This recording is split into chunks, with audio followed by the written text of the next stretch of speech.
মানে মুসলিম হইলে part time মুসলিম হওয়া যায় না, ফুল টাইম মুসলিম হইতে হয়। আমরা অনেকে যে ভুলটা করি, আমরা খাওয়ার ক্ষেত্রে শুধু হালাল খুঁজি, এরকম অনেকে করে, কিন্তু অন্যান্য ক্ষেত্রে হালাল হারামের বাজ বিছান নাই। দেখেন, মুসলিম ওয়াইন খায় না, পর্ক খায় না, তার ধর্মে হারাম।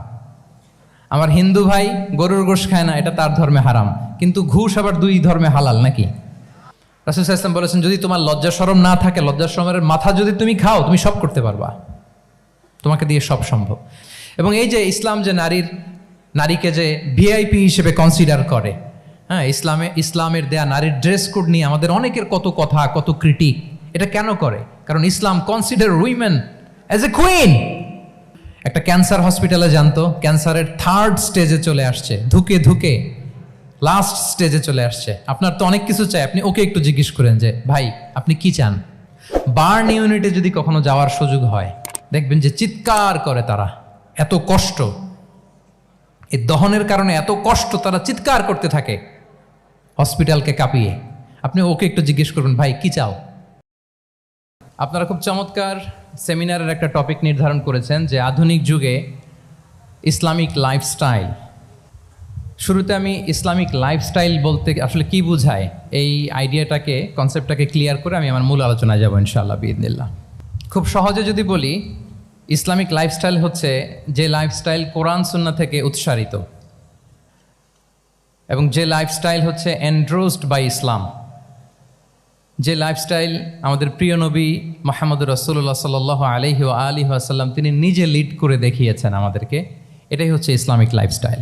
আই রিপিট, যে লাইফস্টাইল কোরআন সুন্নাহ থেকে উৎসারিত, যেই লাইফস্টাইলকে ইসলাম এন্ডোর্সড করে, এবং যে লাইফস্টাইল আল্লাহ রাসূল সাল্লাল্লাহু আলাইহি ওয়া আলিহি ওয়াসাল্লাম আমাদেরকে তিনি লিড করে দেখিয়েছেন, এটা একটা কমপ্লিট প্যাকেজ, একটা হোলিস্টিক প্রজেক্ট। এখানে কাটছাট করার সুযোগ নেই, মানে পিক অ্যান্ড চুজ করার সুযোগ নেই। আমার পুরো জীবনটাকেই ইসলামে অনুশাসন দিয়ে যদি আমরা পরিচালিত করি, ইসলামের ছাঁচে যদি সাজাই, সেটা হবে ইসলামিক লাইফস্টাইল। এখানে পিক অ্যান্ড চুজের কোনো সুযোগ নাই। মানে মুসলিম হইলে পার্ট টাইম মুসলিম হওয়া যায় না, ফুল টাইম মুসলিম হইতে হয়। মানে জীবনের প্রতিটা অঙ্গনে ইসলামকে আমাদের প্র্যাকটিস করতে হবে, কারণ আমরা জানি ইসলাম মানে হচ্ছে কমপ্লিট সাবমিশন, হ্যাঁ, to the order of Allah, to the wish of Allah. কোনো যদি কিন্তু তবে ছাড়া আল্লাহর আদেশের সামনে নিজেকে উজাড় করে দেওয়ার নাম হচ্ছে ইসলাম। আই রিপিট, আমি আবারও বলছি, কোনো যদি কিন্তু তবে ছাড়া আল্লাহর অর্ডারের সামনে নিজেকে সঁপে দেওয়ার নাম কি? ইসলাম। সবাই বলুন তো, আল্লাহর আদেশের সামনে কোনো যদি কিন্তু তবে ছাড়া নিজেকে সাবমিট করা, এই সাবমিসিভ অ্যাটিটিউডের নাম কি? সবাই বলুন তো। তাহলে আপনি পিক অ্যান্ড চুজ করতে পারবেন না, যে এটা আমার ভাল লাগে, এটা আমার সাথে যায়, সো আমি এটা নিলাম, এটা আমার সাথে যায় না, সো এটা থেকে আমি দূরে থাকলাম, তাইলে এটা ইসলামিক লাইফস্টাইল হলো না। এই কনসেপ্টটা কি ক্লিয়ার সবার কাছে? এটা একটা total package, it's a total project, it's a holistic program. আপনি আপনার সুবিধা মতো এখানে কাটছাট করতে পারবেন না, নিলে পুরোটাই নিতে হবে। তো আমরা অনেকে আবার কাটছাট করি নিজের মন মতো, তাদেরকে উদ্দেশ্য করে আল্লাহ তাআলা বলছেন, আফাতুমিনুনা বিবা'দিল কিতাবি ওয়া তাকফুরুনা বিবা'দ। তোমরা কি আল্লাহর কিতাবের কিছু অংশ মানো আর কিছু অংশ তোমরা অস্বীকার করো? এটা তোমাদের পলিসি? জেনে রেখো, ওয়ার্নিং দিচ্ছেন যে তোমাদের পলিসি যদি এইটা হয়, তাহলে এই দুনিয়াতে আছে তোমাদের জন্য লাঞ্ছনা, আর আখিরাতে তোমাদেরকে শাস্তির মুখোমুখি হতে হবে। তাহলে কাটছাট করার সুযোগ নেই। আমরা যেটা করি, নামাজ, রোজা, হজ, জাকাতের মতো এই যে আনুষ্ঠানিক ইবাদতগুলো, এগুলোতে আমরা ইসলামকে খুব মানি, ইসলামের অনুশাসন মানি। কিন্তু আমাদের ব্যক্তি জীবন, পারিবারিক জীবন, সামাজিক জীবন, আমার ডিলিংসগুলো, আমার ট্রেড, আমার বিজনেস, আমার ব্যবসা, আমার বিয়ে শাদী, আমার বিহেভিয়ার, এগুলোকে অনেক সময় আমরা ইসলামের অনুশাসন অনুযায়ী মানতে চাই না। এগুলোর ক্ষেত্রে আমরা অনেক সময় ইসলামের অনুগামী হই না। এইখানে একটা ঝামেলা রয়ে গেছে আমাদের। কিন্তু মূল কথা হচ্ছে, আপনি ইসলামকে মানলে দ্য টোটাল প্যাকেজ আপনাকে মানতে হবে। এখানে কাটছাট করার কোনো সুযোগ আছে বলেন তো? আওয়াজ করে বলেন, কোন কাটছাটের সুযোগ কি আছে?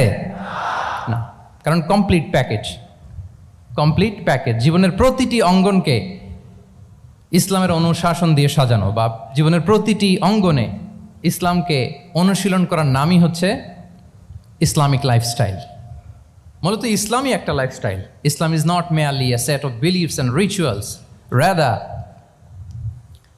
it's a lifestyle. ইসলাম নিজেই একটা lifestyle. that emphasizes justice, spirituality, integrity and modesty. আপনি যদি নিতে চান আপনাকে পুরোটাই নিতে হবে, তাহলে কাটছাট করার সুযোগ নেই। এটা হচ্ছে প্রথম, the first and foremost reminder tonight, যে ইসলাম একটা টোটাল প্যাকেজ, একটা কমপ্লিট প্রোগ্রাম, একটা হোলিস্টিক প্রোগ্রাম। এখানে পিক অ্যান্ড চুজ করতে পারবো না আমরা। আপনি যদি আমাকে ইসলামী লাইফস্টাইলের উপরেই সেমিনারে কথা বলতে বলেন, I must say you have to take the entire package, পুরোটাই আপনাকে নিতে হবে। এই আইডিয়াটা ক্লিয়ার হয়েছে আমাদের সবার কাছে? সবার কাছে ক্লিয়ার তো? তাহলে পিক অ্যান্ড চুজ করবো নাকি? শুনি নাই সবার কাছ থেকে। পিক অ্যান্ড চুজ করা যাবে? কাটছাট করা যাবে? কিছু কিছু রুলস অ্যান্ড রেগুলেশন আমার খুব ভালো লাগে, আমার জন্য খুব সুবিধা হয়, ওইটা নিলাম, বাকিগুলা কাটছাট করে দিলাম। তার মানে সহজভাবে পার্ট টাইম মুসলিম হওয়ার কোনো সুযোগ নেই, হলে ফুল টাইম হতে হবে। কাস্টমাইজড ইসলামের কোনো সুযোগ নেই, টোটাল প্যাকেজটাকে আমার অ্যাডাপ্ট করতে হবে। এটা হচ্ছে ইসলামিক লাইফস্টাইল। তো আজকের এই সেমিনারে আমি কিছু ট্রেটস বা the core values of Islamic lifestyle আপনাদের সাথে শেয়ার করবার চেষ্টা করব, যাতে করে ব্যাপারটা আরও ক্রিস্টাল ক্লিয়ার হয় যে আসলে what is Islamic lifestyle all about. আসলে এটা কি, কিভাবে এটা আমরা অ্যাডাপ্ট করব, কিভাবে এটার সাথে নিজেকে খাপ খাওয়াবো, কিভাবে এটা আমরা প্র্যাকটিস করব। তাহলে প্রাথমিক কথা অলরেডি ডান, যে কাটছাট আমরা করব না, পিক অ্যান্ড চুজ করবো না, টোটাল প্রোগ্রামটাই আমরা নেওয়ার চেষ্টা করব। তো এখন আমরা কিছু কোর ভ্যালিউজের কথা বলবো, যেগুলো দিয়ে ইসলামিক লাইফস্টাইলের মূল ধরনটা আমাদের কাছে ক্লিয়ার হবে। ইসলামিক লাইফস্টাইলের কথা যদি আমাদেরকে বলতে হয়, প্রথম যেই ট্রেট, যে ক্যারেক্টারিস্টিক্স বা ভ্যালিউর কথা আমাকে বলতে হবে, সেটা হচ্ছে the concept of halal and haram. If there is no halal and haram, there is no Islamic lifestyle, for sure I am telling you. যদি হালাল হারাম না থাকে, এটা যদি আমরা মেনটেন না করি, এটা কোশ্চিন কালো ইসলামিক লাইফস্টাইল হবে না। আপনাকে হারাম থেকে যোজন যোজন দূরে থাকতে হবে, আর হালাল দিয়ে জীবনটাকে সাজাতে হবে। কারণ যেখানেই হালাল সেখানেই বারাকা। রিপিট, আমি আবারও বলছি, যেখানেই হালাল সেটার মধ্যে কি হারামে কোনো বারাকা আছে? হারামে আছে অস্থিরতা, সাময়িক উন্মাদনা, এর ভেতরে বারাকা নাই। হালালের ভেতরে আল্লাহ তাআলা বারাকা ঢুকিয়ে দিয়েছেন। আচ্ছা আপনারা বলুন তো, গরুর গোশত খাওয়া এটা হালাল না হারাম? হালাল। কুকুরের গোশত খাওয়া হালাল না হারাম? আচ্ছা, গরু বছরে বাচ্চা দেয় কয়টা? গাভী? আচ্ছা, একটা। কুকুর দেয় কয়টা? কয়টা? 7টা, 8টা, 10টা? ফ্যামিলি প্ল্যানিং নাই তো? দেদারসে দিচ্ছে। আচ্ছা, গরু হালাল, কুকুর হারাম।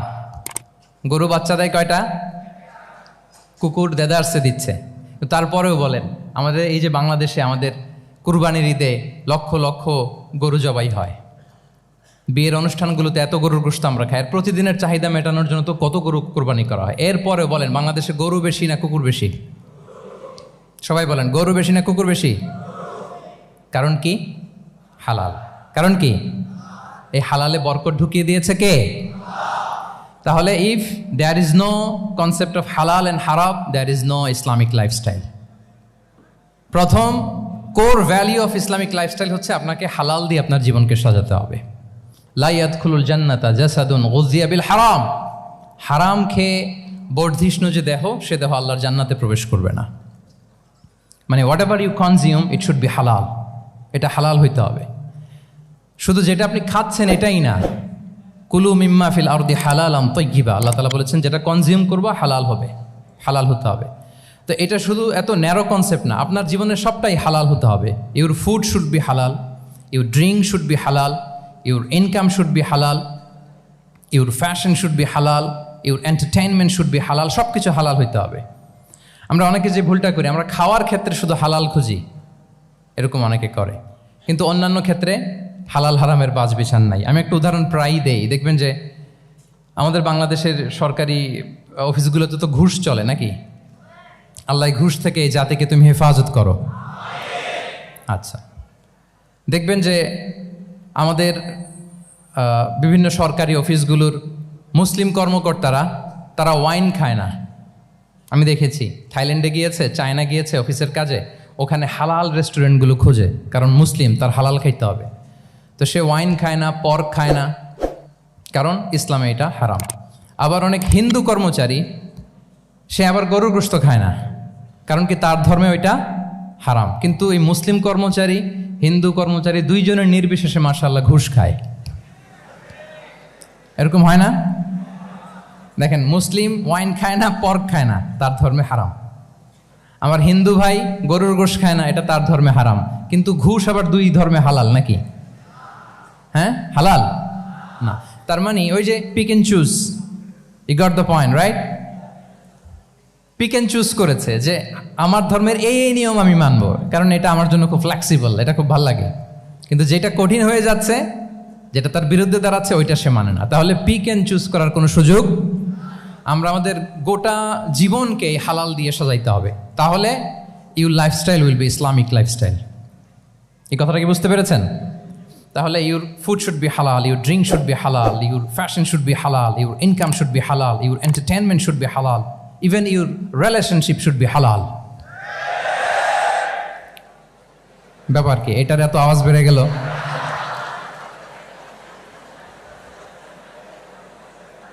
এটা কমন পড়ে গেছে নাকি? আচ্ছা বলেন, হালাল রিলেশনশিপ কোনটা বলেন? এই তো আসল জায়গায় হাত দিছি বোধহয়। আমাদের শিক্ষার্থী বন্ধুদের মধ্যে বিবাহিত আছি আমরা? হ্যাঁ, কারা কারা আছি দেখি তো। মাশাআল্লাহ, মাশাআল্লাহ, ঠিক আছে, ঠিক আছে। আমাদের বোনরা উপরে আছেন, মাশাআল্লাহ, অনেকে হাত তুলেছেন, আলহামদুলিল্লাহ। এই তো আমাদের যারা হাত তুলছেন তাদের জন্য একটা তাকবীর দেই আমরা, আল্লাহু আকবার। এই যে আপনারাই বলেছেন, আমার কোনো লিগ্যাল অপিনিয়ন দেওয়ার প্রয়োজন হচ্ছে না, যে হালাল রিলেশনশিপ হচ্ছে বিয়ে। তাহলে বিয়ের বাইরে যদি আমার কোনো রিলেশনশিপ থাকে, হালাল না হারাম? ফতোয়া দিচ্ছে কে? আমি? আপনারাই দিচ্ছেন। বলেন, বিবাহ পরবর্তী কোনো যদি এক্সট্রা ম্যারিটাল রিলেশনশিপ থাকে, এটা ইসলামে হালাল না হারাম? তাইলে pre marriage relationship, after marriage relationship, এটা শরীয়তে হারাম। তো এই হারাম যদি আমি এই হারামের সাথে যদি নিজেকে জুড়ে দেই, তাহলে আমার লাইফস্টাইল এটা ইসলামিক লাইফস্টাইল হতে পারে না। আমরা বিয়ের মতো পবিত্র বন্ধনের মধ্য দিয়ে আমরা আমাদের দাম্পত্য জীবনকে উপভোগ করব। আল্লাহ তৌফিক দান করুক। এই যে অনেকে হাত তুলে ফেলছে, মাশাআল্লাহ, তার মানে সেকেন্ড ইয়ারে আছে, ফার্স্ট ইয়ারে আছে, থার্ড ইয়ারে আছে, আলহামদুলিল্লাহ, হালাল রিলেশনশিপে তারা গিয়েছে, মাশাআল্লাহ। তাহলে হালাল এন্ড হারামের ব্যাপারে যদি আমরা বলি, আমাদের পুরো জীবনের প্রতিটি অঙ্গন আমরা হালাল দিয়ে সাজাবো। কি বলেন? পারা যাবে তো ইনশাআল্লাহ? হারামের সাথে আমাদের কোনো সম্পর্ক আছে? হ্যাঁ, আমরা সবকিছু হালাল দিয়ে সাজাবো তো? হারামকে আমরা না বলে দিব না, নো। আজকের এই জহির রায়হান মিলনায়তনের এই হলরুম থেকে হারামকে আমরা লাল কার্ড দেখাই দিলাম। কি বলেন? হারামকে আমরা নো বলবো, আওয়াজ করে বলুন নো। ওকে, নো টু হারাম। তাহলে the concept of halal and হারাম আশা করি আমাদের কাছে ক্লিয়ার। আমরা হালাল দিয়ে নিজেদের জীবনকে সাজাবো, হারামের সাথে আমাদের কোনো সম্পর্ক নাই। তাহলে একটা ট্রেইট আমরা শেয়ার করলাম, একটা কোর ভ্যালিউ শেয়ার করলাম, যে আমরা যদি হালাল মেনটেন করতে পারি আমাদের জীবনে, এটা হচ্ছে one of the core values of Islamic lifestyle. 2 নম্বর হচ্ছে, ইসলামিক লাইফস্টাইলটা বেসিকলি এটা একটা প্রোডাক্টিভ লাইফস্টাইল। ইসলামী লাইফস্টাইল আমাদেরকে প্রোডাক্টিভ হতে উদ্বুদ্ধ করে। আপনার দিন শুরু হবে অনেক সকালে, প্রোডাক্টিভিটি নিয়ে অনেক লম্বা আলোচনা করা যেতে পারে। আমি ছোট্ট একটা পয়েন্ট যদি আজকের এই হলরুমের শেয়ার করি প্রোডাক্টিভিটি নিয়ে, যে ইসলামিক লাইফস্টাইল হচ্ছে আপনি একেবারে সকাল সকাল আপনার দিন শুরু করবেন। Early to bed and early to rise makes a man healthy wealthy. সবাই তো শিখেছি এটা, যে আগে আগে ঘুমোতে যাও, আগে আগে ঘুম থেকে জাগো, তুমি ধনী হবে, তারপর তুমি প্রজ্ঞাবান হবে, তুমি সুস্বাস্থ্যের অধিকারী হবে। এটা হচ্ছে ইসলামিক লাইফস্টাইলের একটা কোর ভ্যালিউ। সকাল সকাল দিন শুরু করা, মানে সানরাইজের আগে আমার সকাল শুরু হবে। কাজী নজরুলের যে কবিতা, সূর্যি মামা জাগার আগে উঠবো আমি জেগে, পড়েছি আমরা সবাই, কিন্তু হয়তো মানা হয় না। তো এই যে সকাল সকাল ঘুম থেকে ওঠা, এটা যদি আপনার মধ্যে না থাকে, এটা ইসলামিক লাইফস্টাইল হতে পারে না। You must be a morning person. সকাল সকাল উঠতে হবে। আপনার সময় এমনভাবে মেনটেন করবেন আপনি যে সকাল সকাল ফজরের পর থেকে আপনি অ্যাক্টিভ। তার মানে you have to wake up early, you have to sleep early. একজন মর্নিং পার্সন যদি না হন, এটা ইসলামিক লাইফস্টাইল হবে না।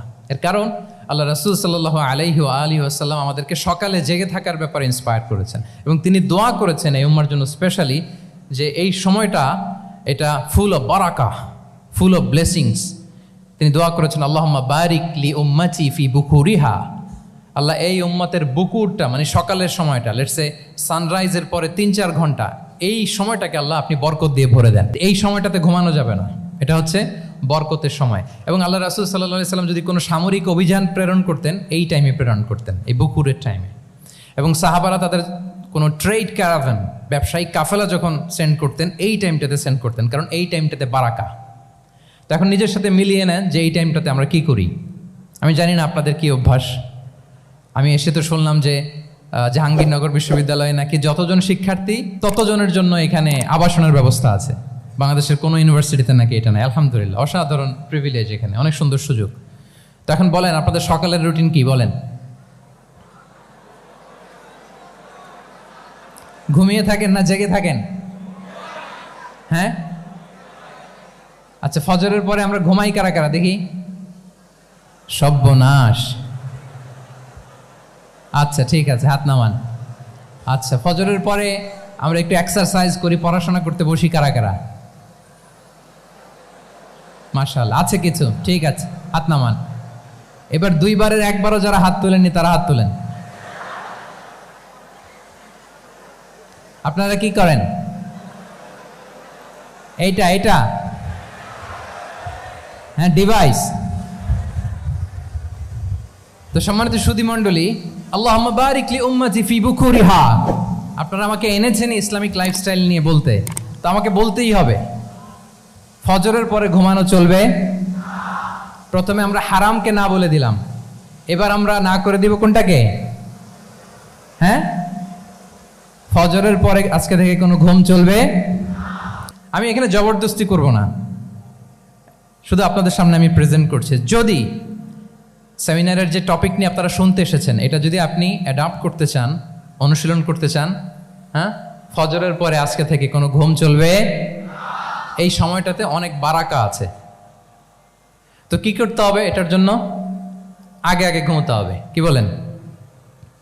অনেকে ফজরের এই বরকতময় সময়টা তারা ঘুমাতে ঘুমাতে মিস করে। এর কারণ দেরিতে ঘুমোতে যাওয়া। আগে আগে ঘুমানোর অভ্যাস করতে হবে। কিন্তু আগে তো ঘুম আসে না, তাই না? এই যে ডিভাইস আমাদেরকে ঘুমাতে দেয় না, আমাদের শান্তির ঘুম কেড়ে নিছে এই ডিভাইস। এই ডিভাইস অ্যাডিকশন, স্ক্রিন আসক্তি, এই স্ক্রিন আসক্তি আমাদের শান্তির ঘুমকে কি করেছে? কেড়ে নিয়েছে। আল্লাহ তাআলা রাতকে বানিয়েছেন ঘুমের জন্য। ওয়াজআলনা লাইলা লিবাসা। লিবাস মানে আবরণ। আমি রাতকে বানিয়েছি পোশাকের মতো আবরণ করে, যে আবরণ রাত্রিবেলা নিঝুম নিস্তব্ধ অন্ধকার দিয়ে ছেয়ে দেয়। ফলে মেলাটিন নামে একটা হরমোন নিঃসরিত হয়, আমাদের ঘুম ঘুম ভাব আসে। ঘুমের জন্য আল্লাহ তৈরি করেছেন রাতকে। এরপরে আল্লাহ তাআলা বললেন ওয়াজআলনা নাহারা মাআশা, আর দিনকে বানিয়েছি আমি প্রাণ চঞ্চল করে। দিনে আমরা কাজ করব, তাহলে রাতে আগে আগে ঘুম, আর দিনের বেলা আল্লাহ তাআলা আমাদেরকে কাজ করার জন্য সৃষ্টি করেছেন। কিন্তু এই সাইকেলটাকে আমরা ঘুরাই ফেলছি। রাতে যত দেরি করে আপনি ঘুমাবেন, সকালে ঠিক তত দেরি করে আমাকে উঠতে হয়, ঠিক কিনা বলেন? তাহলে ফজরের পর বকুর পিরিয়ড অফ টাইমটাকে কাজে লাগাতে হলে রাতে আমাদেরকে আগে ঘুমাতে যেতে হবে। রাতে কি করতে হবে? আগে ঘুমোতে যেতে হবে। তাহলে 1 নম্বরে কি বললাম? কনসেপ্ট অফ হালাল এন্ড হারাম। 2 নম্বরে বললাম প্রোডাক্টিভিটি।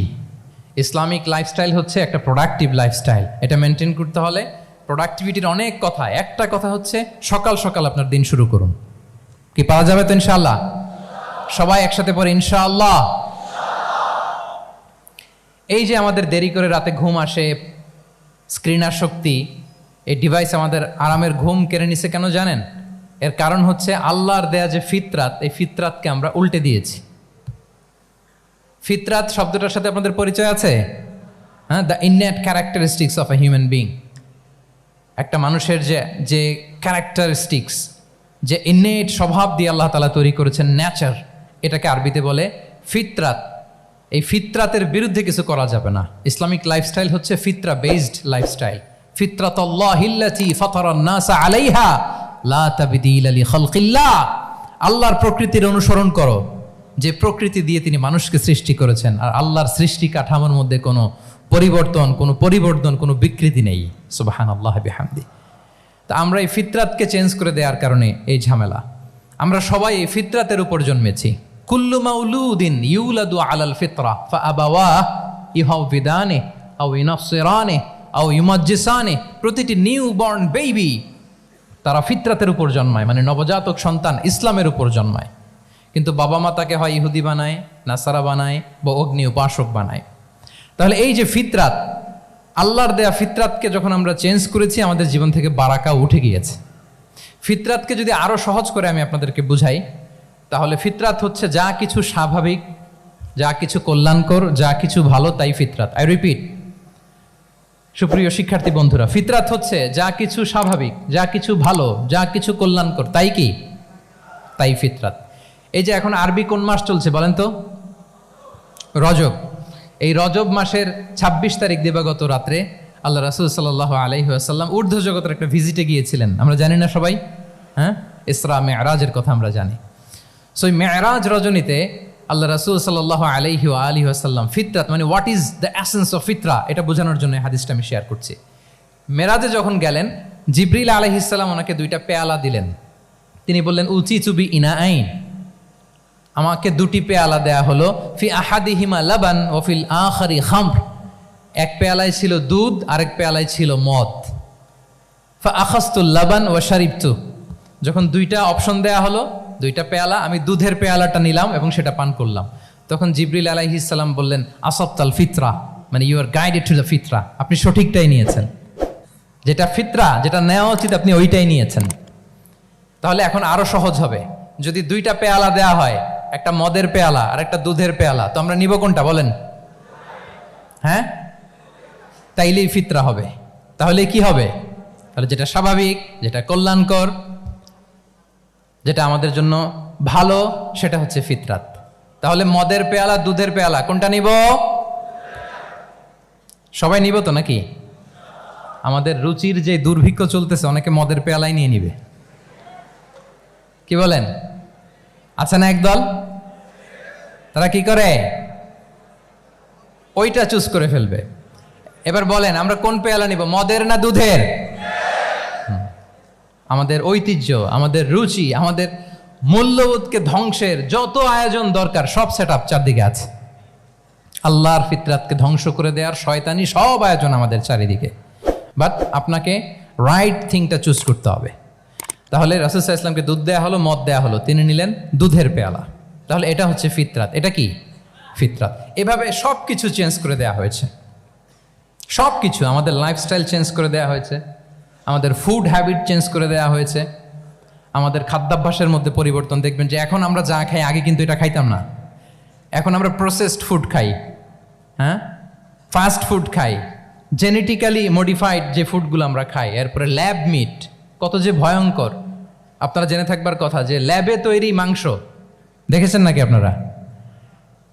প্রাকৃতিক মাংসের কোনো ছিটে ফোটা নেই, কিন্তু এটা গরুর মাংস হয়ে গেছে, ওইটা মানুষ খাচ্ছে। মানে আমাদের লাইফস্টাইলও করাপ্টেড, আমাদের ফুড হ্যাবিটও করাপ্টেড, আমাদের স্লিপিং সাইকেলটা করাপ্টেড, সব কিছু করাপ্ট করে দেওয়া হচ্ছে। এবং এটার প্রভাব পড়েছে আমাদের শিশুদের মধ্যেও। দেখবেন যে শিশুরা সবজি খেতে চায় না। আমার তো 2 মেয়ে আছে, আমি তো দেখি বাসায়, বা অনেকের কমপ্লেনগুলো আমরা শুনি। আমাদের এখনকার বাচ্চাদেরকে ভেজিটেবলস দিলে খায় না, মাছ দিলে খায় না, অর্গানিক ভালো ভালো খাবার দিলে শাকসবজি খায় না। কি খাবে জানেন? সচেস খায়, সচেস, হটডগ খায়।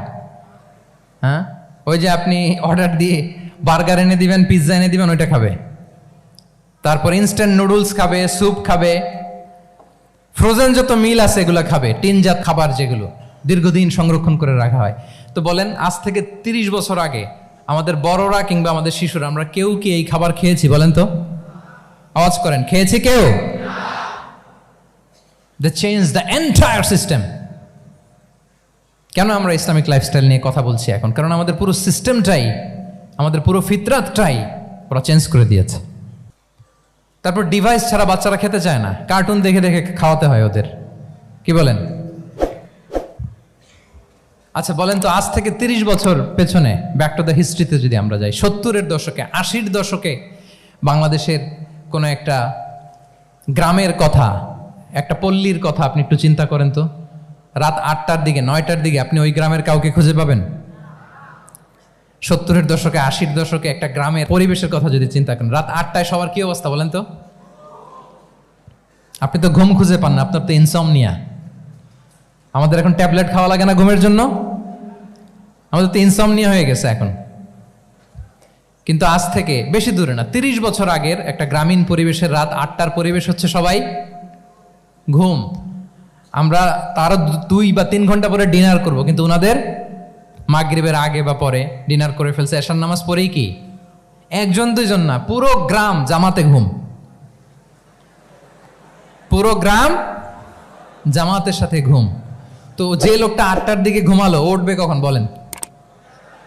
রাত 3টার পর ওর ঘুম আসবে? আর হ্যাঁ, ঘুমেরও তো একটা লজ্জা শরমের ব্যাপার আছে, আর কত থাকবে এখানে, কি বলেন? আপনি তো ঘুমাতে যান রাত 2টায়, আর আজ থেকে 30 বছর আগে আমার বাংলাদেশের একটা গ্রামীণ পরিবেশে রাত 8টার দিকে সবাই ঘুম। আমরা এখন যেই টাইমটাতে ঘুমোতে যাই, ওই সময় ওনাদের অর্ধেক ঘুম শেষ।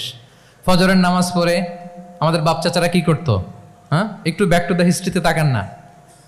ফজরের নামাজ পড়ে এক বল পান্তা ভাত খাইতো। আমরা তো এখন এতটুক খাইলে আমাদের এটা বার্ন করার জন্য দৌড়াইতে হয় 5 কিলো, জিমনেশিয়ামে যাইতে হয়, কত আয়োজন, কত ওয়ার্কআউট করা লাগে। এক বল কাঁচামরিচ দিয়ে, পোড়ামরিচ দিয়ে ভাত খেয়ে চলে যাইতো ফসল খেতে। দুপুরে আবার এক বল, খাইতে বসলেই এক বল। আমরা সারা মাসে খেতে পারি না এক বল। আচ্ছা, কি খেত? খাওয়ার আইটেমটা দেখেন তো, কোনো ফরমালিন আছে? কথা বলেন। কোনো মেডিসিন ছিল না, একেবারে ফ্রেশ, হ্যাঁ, পিওর অর্গানিক। নিজেদের মাঠ থেকে আনা যে ধান, ঢেকি ছাটার ধান দিয়ে ভাত খেত। বাড়ির পুকুরের মাছ, কোনো ফরমালিন নাই। নিজের চাষ করা সবজি খেত, গোয়ালের দুধ খেত। আমরা অনেকে মনে করি যে আমাদের এই যে সায়েন্স অ্যান্ড টেকনোলজিক্যাল অ্যাডভান্সমেন্টের যুগে আমরা বোধহয় খুব সুখে আছি, আমাদের দাদা পরদাদারা বোধহয় এত সুখ করে যায় নাই। ওনারা যে সুখ করে গেছে তা আমরা চোখেও দেখি নাই। আমার দাদা পরদাদারা যে সুখে লাইফ লিড করেছে তার অর্ধেকও আমরা করতে পারি না। তারাই আসলে শান্তির, সুখের, আনন্দের সময়টা তারা কাটিয়েছে। তাহলে সম্মানিত সুধীমণ্ডলী, পুরো আমি আপনাদেরকে বোঝানোর চেষ্টা করছি যে ইসলামিক লাইফস্টাইল নিয়ে why we should talk about Islamic lifestyle. কারণ পুরো সিস্টেমটাকে তারা কলাপস করেছে, করাপ্ট করেছে। The food habit, the lifestyle, the sleeping style, সব চেঞ্জ করেছে। তো এই জন্য আল্লাহর দেয়া ফিতরাতকে যেন আমরা প্রিজার্ভ করি, আমরা সচেতন হই। এখনই যদি সচেতন না হই, ডিজাস্টার আমাদের জন্য অপেক্ষা করছে। Just wait and see. তাহলে ইসলামিক লাইফস্টাইল হচ্ছে একটা ফিতরা বেসড লাইফস্টাইল। এই ফিতরাকে আমাদেরকে প্রিজার্ভ করতে হবে। তাহলে 3টা পয়েন্ট বলে ফেলছি অলরেডি, যদি আপনাদের মনে থাকে। প্রথমে কি বলেছিলাম? হালাল, হালাল দিয়ে জীবন সাজাবো। 2 নম্বরে প্রোডাক্টিভিটির জন্য কি করব? রাতে দেরি করে ঘুমাবো, তাহলে আগে আগে ঘুমাবো, ফলে আগে আগে ঘুম থেকে জেগে কাজ শুরু করব। 3 নম্বরে ফিতরা, মানে আল্লাহর দেয়া প্রাকৃতিক যে নিয়ম, মানে আলোর সাথে সাথে আমার জীবন শুরু, আলো নাই আমিও ঘুমায় পড়বো, কি বলেন? আপনি উন্নত দেশে তো তাই হয়। জাপানে আমি কয়েকবার গিয়েছি, আগে আগে ঘুমায় পড়ে। ইভেন আমেরিকাতে আমি কয়েকবার গিয়েছি, অনেক অনেক শহরে 8টার পরে সুপার শপ বন্ধ, 8টার পরে ঘুম এরা। আমরা হাঁটছি কোন দিকে? আমরা একটু নিজেদেরকে প্রশ্ন করি। তাহলে 3 নম্বর হচ্ছে ফিতরা বেসড যে লাইফস্টাইল, এটার দিকে আমাদেরকে ফিরে আসতে হবে। 4 নম্বর হচ্ছে মডেস্টি, শালীনতা। One of the core values of Islamic lifestyle. এই শালীনতা আমরা হারাতে বসেছি। মডেস্টি বললে অনেকে শুধু কাপড় চোপড় নিয়ে চিন্তা করে যে ছোট কাপড়, বড় কাপড়। Modesty is not about only clothing, but also your behaviour, your dealing, your overall character. শুধু আপনি মডেস্টি, শালীনতা বললে কাপড় চোপড় নিয়ে চিন্তা করবেন না। এটা আপনার মডেস্টি ইন ইউর স্পিচ, আপনার কথার মধ্যেও, শব্দ চয়নেও মডেস্টি থাকতে হবে, আপনার বিহেভিয়ারে মডেস্টি থাকতে হবে, আপনার ডিলিংসে মডেস্টি থাকতে হবে। এই শালীনতা আমরা হারাচ্ছি। তার বিপরীতে আমাদের সমাজে অশ্লীলতার প্রসার হচ্ছে, লাজুকতা হারিয়ে যাচ্ছে। লাজুকতা, লজ্জা শরম থাকা, এটা যে কত বড় নেয়ামা, যেই জাতি একবার এটা হারিয়ে ফেলে আর কোনো কিছু দিয়ে জোড়াতালি দিয়ে এটা তারা রিভাইভ করতে পারে না। এই যে ওয়েস্ট তো এখন যা যা আমাদেরকে শিখাইছে, যেটাকে আমরা স্ট্যান্ডার্ড মনে করি, আবার তারা ফিরতেছে। এই যে ডিভাইসের কথা বলছি না, আপনি অস্ট্রেলিয়ার খোঁজ খবর নেন, যারা খোঁজ নিয়েছেন তারা জানেন আন্ডার 16 কোনো বাচ্চা সোশ্যাল মিডিয়া ইউজ করতে পারে না অস্ট্রেলিয়াতে। 1 মাস অ্যাপ্লাই করে, কান্ট্রি ওয়াইড অ্যাপ্লাই করে দেখায় ফেলছে। Facebook, including Facebook, WhatsApp, Twitter, TikTok, 10টা অ্যাপস যেগুলো বাচ্চাদের মধ্যে এডিকশন নিয়ে আসে, এগুলো সব বন্ধ। জানেন এই নিউজটা? জানেন? মানে ফিরতেছে, উল্টা ফিরতেছে। এই যে শালীনতার কথা আমরা বলি, এটা হারাচ্ছে। রাসূল সাল্লাল্লাহু আলাইহি ওয়াসাল্লাম বলেন, যার শালীনতা নাই, ইযা লাম তাস্তাহি ফাসনা মা শি'তা, যখন তোমার লজ্জা শরম থাকবে না, যা মনে চায় তাই করো। শিশু মোহাম্মদ চলে গেল সেই বনু সাআদে, ছোট্ট মোহাম্মদ কাঁদে না কখনো, ক্ষুধা লাগলেও কাঁদে না, ব্যথা পেলেও কাঁদে না। কিন্তু ছোট্ট মোহাম্মদের প্রাইভেটসের জায়গা থেকে কাপড়টা যখন সরে যেত, শিশু মোহাম্মদ কেঁদে দিত। সুবহানাল্লাহ, শালীনতা। ইযা লাম তাস্তাহি ফাসনা মা শি'তা। রাসূল সাল্লাল্লাহু আলাইহি ওয়াসাল্লাম বলেছেন, যদি তোমার লজ্জা শরম না থাকে, লজ্জা শরমের মাথা যদি তুমি খাও, তুমি সব করতে পারবা, তোমাকে দিয়ে সব সম্ভব। তাহলে এই শালীনতা, এটা অনেক বড় নেয়ামা। সম্মানিত বন্ধুরা, আজকে দিনকে দিন আমাদের সমাজ থেকে শালীনতা হারিয়ে যাচ্ছে, লাজুকতা হারিয়ে যাচ্ছে, নারী পুরুষ উভয় দিক থেকে। বিশেষ করে আমাদের বোনদেরকে টার্গেট করা হয়েছে, নারীদেরকে, আমাদের বোনদেরকে, তাদেরকে প্ররোচিত করা হচ্ছে, তাদের সামনে আইডিয়া হাজির করা হচ্ছে যে নারী যত বেশি নগ্ন হতে পারে সে তত বড় সাহসী নারী। বলেন, আমাদের সমাজে পত্রপত্রিকা আপনারা দেখেন না এটা? যে নারী নিজেকে যত এক্সপোজ করবে সে তত বড় কি সাহসী নারী, এই তকমা তাকে দেয়া হচ্ছে। এটা টোটাল কমপ্লিট শয়তানের একটা মিশন। শয়তানের প্রথম মিশন হচ্ছে বনি আদমকে বিবস্ত্র করা। কি করা? আল্লাহ তাআলা আদম আলাইহিস সালাম, হাওয়া আলাইহিস সালামকে বলেছিলেন যে নিষিদ্ধ গাছ যেও না, খেও না। শয়তানের প্ররোচনায় খেয়ে ফেলেছিলেন, সাথে সাথে জান্নাতের পোশাক খুলে পড়েছে। তার মানে শয়তানের প্রথম মিশন হচ্ছে মানুষকে কি করা? নগ্ন করা। মানুষকে কি করা? নগ্ন করা। তাহলে আমাদের বোনদেরকে এমনভাবে তাদের সামনে উপস্থাপন করা হচ্ছে, প্ররোচিত করা হচ্ছে এবং বলা হচ্ছে নগ্নতার পথে যে বেশি হাঁটে সে নাকি তত সাহসী নারী। নাউযুবিল্লাহি মিন যালিক। তাহলে এই যে মানব জাতিকে বস্ত্রহীন করা, এটা শয়তানের একটা মিশন। তার বিপরীতে ইসলাম নারীকে সম্মান দিয়েছে, সম্মান করেছে। যে ঘরে প্রথমে কন্যা জন্মায়, খায়রুকুম মান বুখিরা বিল উনসা, সে ঘরটাকে আল্লাহ তাআলা বরকতময় করে দেয়। 2 সন্তান তো 2 জান্নাতের দরজা ওপেন।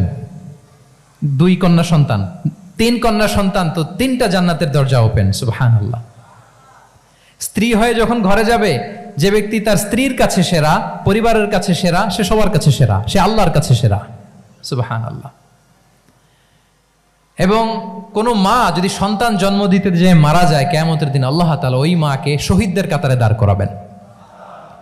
আর যদি সেফলি সন্তান ভূমিষ্ঠ হয়, আল্লাহ বলে মায়ের পায়ের নিচে ওই সন্তানের বেহেশত। সুবহানাল্লাহ। কিভাবে নারীর স্টেটাস, মর্যাদাকে ইসলাম বাড়িয়েছে। এবং এই যে ইসলাম যে নারীকে যে ভিআইপি হিসেবে কনসিডার করে, হ্যাঁ, ইসলামের দেয়া নারীর ড্রেস কোড নিয়ে আমাদের অনেকের কত কথা, কত ক্রিটিক। এটা কেন করে? কারণ Islam consider women as a queen. ইসলাম তো নারীকে রানী হিসেবে কনসিডার করে। কি হিসেবে বলেন? আচ্ছা বলেন, যে কুইন হবে, যে রানী হবে, তার একটা স্পেশাল ড্রেস কোড থাকবে না? তার একটা স্পেশাল প্রোটোকল থাকবে না? রানীর সাথে কি যা মনে চায় তা করা যায়, দেখা করা যায়, তার কাছে যাওয়া যায়? আল্লাহু আকবার। কারণ ইসলাম চায় নারীদের জন্য পৃথিবীটা নিরাপদ হোক। ইসলাম চায় নিজ গৃহে বা কর্মক্ষেত্রে নারীরা নিরাপদ থাক। ইসলামের যত ভ্যালিউজ আছে, যত রুলস এন্ড রেগুলেশন আছে, এটা আমাদের ভালোর জন্য, মানব জাতির কল্যাণের জন্য। তাহলে এই অশ্লীলতা থেকে আমাদের যোজন যোজন দূরে থাকতে হবে। If you talk about Islamic lifestyle, আমাদেরকে শালীনতা, মডেস্টি ফিরিয়ে আনতে হবে। You have to maintain modesty. এজন্য সম্মানিত সুধীমণ্ডলী, শালীনতার কোনো বিকল্প নেই। If you want to take care of yourself, if you want to take care of your family, your society, you have to maintain modesty. কোনো বিকল্প নেই, সাবধান হইতে হবে আমাদেরকে। তাহলে 4 নম্বরে কি? শালীনতা, মডেস্টি। শালীনতা হচ্ছে ইসলামিক লাইফস্টাইলের ভূষণ। এখন পরিকল্পিতভাবে এই শালীনতার কবর রচনা করা হচ্ছে আমাদের সমাজে। আপনারা কি রাগ করতেছেন? কথা ক্লিয়ারলি বুঝতে পারতেছেন? আমি যদি রয়ে শয়ে কথা বলি তা বুঝতে পারবেন আপনারা? ক্লিয়ারলি মেসেজগুলো আমি আপনাদের সামনে পৌঁছে দিচ্ছি। তাহলে কয়টা গেল? 4টা। হালাল, প্রোডাক্টিভিটি, প্রিজার্ভিং ফিতরা অ্যান্ড ফাইনালি মডেস্টি। 4টা কাভার। 5 নম্বরে হচ্ছে ইসলামিক লাইফস্টাইল যদি আমরা মেনটেন করি, we must have to be optimistic, hopeful, আশাবাদী হইতে হবে। মুমিনের ডিকশনারিতে হতাশা নেই। আমরা হতাশ হই না, আমরা নিরাশ হই না, আমরা ভরসা রাখি এক মহান সত্তার উপর। আওয়াজ করে বলুন, তিনি কে? শয়তানের মিশন হচ্ছে আমাদেরকে হতাশ বানানো। আমি স্টেজে ওঠার আগে সম্মানিত স্যার বলতেছিলেন যে আপনি একটু আশাবাদী করবেন আমাদের নারী শিক্ষার্থীদের ব্যাপারে, আমাদের ছেলে শিক্ষার্থীদের কয়েকটা ইস্যু স্যার বললেন যে কিছু ফ্রাস্ট্রেশন তাদের মধ্যে কাজ করে। আজকে আপনাদের ডিকশনারি থেকে ফ্রাস্ট্রেশনকে একেবারে অমিট করে দিয়ে যাব। বলেন, বিশ্বাসীদের ডিকশনারিতে হতাশা বলে কোনো শব্দ আছে? ফ্রাস্ট্রেশন আছে? কারণ শয়তানের মিশন হচ্ছে আমাদেরকে হতাশ বানানো। কি বানানো? শয়তান আমাদেরকে আশাবাদী করতে চায় না, সে চায় আমরা যেন হতাশ হই। আমি ভুল করেছি, পাপ করেছি, অন্যায় করেছি, তো শয়তান সেই পাপের সাগরে আমাকে হাবুডুবু খাওয়াতে চায়, বলে আর অনেক ভুল হয়ে গেছে, অনেক দূর তুই চলে এসেছিস, আর আল্লাহ তোকে ক্ষমা করবে না, থাক এখানেই থাক, করতে থাক। এরকম শয়তান টেম্পটেশন দেয়, প্রভোকেশন করে। কিন্তু শয়তান জানে না যে আল্লাহর রহমতের দরিয়া কত বড়। শয়তানের মিশন হচ্ছে আমাদেরকে হতাশ বানানো, আর আল্লাহর বাণী আমাদের হৃদয়ে আশা জাগায়, আশাবাদী করে তোলে। আল্লাহর এই কিতাবের, কোরআনের প্রতিটি আয়াতে পরতে পরতে পাবেন আপনি মোটিভেশন, ইন্সপিরেশন। আল্লাহু আকবার। লা তাহজান ইন্নাল্লাহা মা'ানা। মনকে তুমি বুঝিয়ে বলো আল্লাহ আছেন আমার সাথে। জাহাঙ্গীরনগর বিশ্ববিদ্যালয়ের আমার সুপ্রিয় শিক্ষার্থী বন্ধুরা, এই বাক্যটি নিজের জীবনের জন্য, নিজের জীবনের সাথে সেট করে নেন। মনকে তুমি বুঝিয়ে বলো আল্লাহ আছেন আমার সাথে। বিপদে আপদে, আমাদের লাইফে আপস এন্ড ডাউনস থাকে, সব মুহূর্তে আমরা এই কথাটা খেয়াল করব যে কেউ যদি আমাকে হেল্প করার জন্য নাও থাকে, এক মহান সত্তা আছে, তিনি কে? আল্লাহ রাসূল সাল্লাল্লাহু আলাইহি ওয়াসাল্লাম, আবু বকর রাদিয়াল্লাহু তাআলা আনহু গারে সাউরে হিজরতের রাতে লুকিয়ে আছেন। কুরাইশরা খুঁজতেছে, আবু বকর রাদিয়াল্লাহু তাআলা আনহু তটস্থ, না জানি ধরা পড়ে যাই। তিনি বলছেন, কুরাইশরা আমাদের এত পাশ দিয়ে যাচ্ছে, একটু মাথা নিচু করলে দেখে ফেলবে আমাদের। রাসূল সাল্লাল্লাহু আলাইহি ওয়াসাল্লাম বললেন যে ভয় পেও না। আবু বকর, তুমি কি ভেবেছো আমরা এখানে গুহাতে 2 জন? না না, এই গুহায় আমরা 2 জন নই, আমাদের সাথে একজন মহান সত্তা আছে। তিনি কে? আমরা 3 জন এখানে। লা তাহজান ইন্নাল্লাহা মা'ানা। ভয় পেও না, হতাশ হয়ো না, নিশ্চয় আল্লাহ আমাদের সাথে আছেন। আল্লাহ তাআলা সরাসরি কথাটাকে কোরআনে কোট করেছেন যে লা তাহজান ইন্নাল্লাহা মা'ানা। তাহলে সুপ্রিয় বন্ধুরা, এই বাক্যটা আমাদের খেয়াল রাখতে হবে যাদের মধ্যে ফ্রাস্ট্রেশন কাজ করে, যে মনকে তুমি বুঝিয়ে বলো কে আছেন আমার সাথে? আল্লাহ আছেন আমার সাথে। এরকম কোরআনের পরতে পরতে অনেক আয়াত পাবেন। লা তাইয়াসু মির রাউহিল্লাহ ইন্নাহু লা ইয়াইয়াসু মির রাউহিল্লাহি ইল্লাল কওমুল কাফিরুন। আল্লাহর রহম থেকে নিরাশ হয়ো না। কাফিররা ছাড়া কেউ আল্লাহর রহম থেকে নিরাশ হয়? আমি আপনি আমাদের জীবনে কত ভুল করেছি, কত অন্যায় করেছি, কতটাই বা পাপ করেছি। মনে রাখবেন, আমাদের পাপ যত বড় হোক, আল্লাহর রহমতের দরিয়া তার চাইতেও বড়। ইন্না মা'আল উসরি ইউসরা ফাইন্না মা'আল উসরি ইউসরা, and verily with every hardship there is an ease. প্রত্যেক কষ্টের পরেই থাকে স্বস্তি। এই বাক্যগুলো কি আপনাকে মোটিভেশন দেয় না? এই কথাগুলো কি আপনাকে চাঙ্গা করে না?